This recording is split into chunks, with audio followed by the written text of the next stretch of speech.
Focusing your life solely on making a buck shows a certain poverty of ambition. It asks too little of yourself, because it's only when you've hitched your wagon to something larger than yourself that you realize your true potential.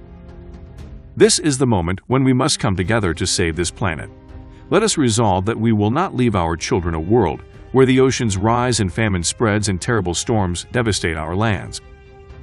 We, the people, recognize that we have responsibilities as well as rights, that our destinies are bound together, that a freedom which only asks what's in it for me, a freedom without a commitment to others, a freedom without love or charity or duty or patriotism, is unworthy of our founding ideals and those who died in their defense.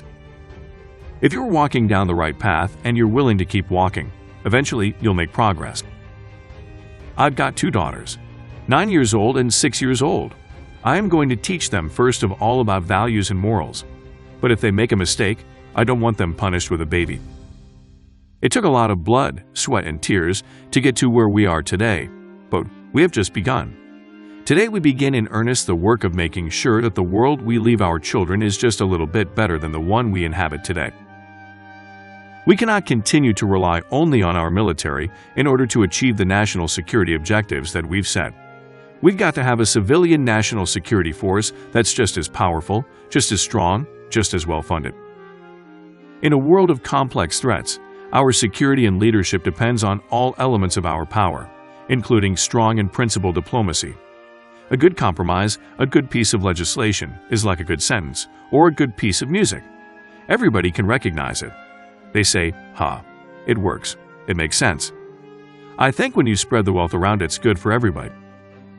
If you were successful, somebody along the line gave you some help.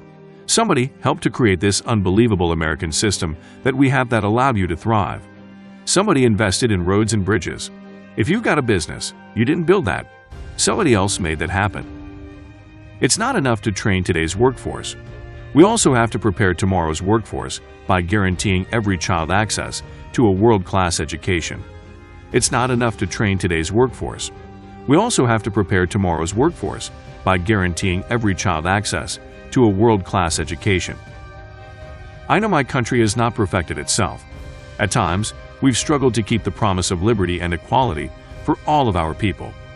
We've made our share of mistakes, and there are times when our actions around the world have not lived up to our best intentions. So long as I'm Commander-in-Chief, we will sustain the strongest military the world has ever known. When you take off the uniform, we will serve you as well as you've served us, because no one who fights for this country should have to fight for a job or a roof over their head or the care that they need when they come home. The internet didn't get invented on its own.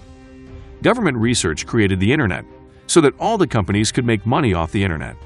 The point is that when we succeed because of our individual initiative, but also because we do things together. After a century of striving, after a year of debate, after a historic vote, healthcare reform is no longer an unmet promise. It is the law of the land. Today, we are engaged in a deadly global struggle for those who would intimidate, torture, and murder people for exercising the most basic freedoms. If we are to win this struggle and spread those freedoms, we must keep our own moral compass pointed in a true direction. What I believe unites the people of this nation, regardless of race or region or party, young or old, rich or poor, is the simple, profound belief in opportunity for all, the notion that if you work hard and take responsibility, you can get ahead. We're not a fragile people. We're not a frightful people. Our power doesn't come from some self-declared savior promising that he alone can restore order as long as we do things his way. We don't look to be ruled.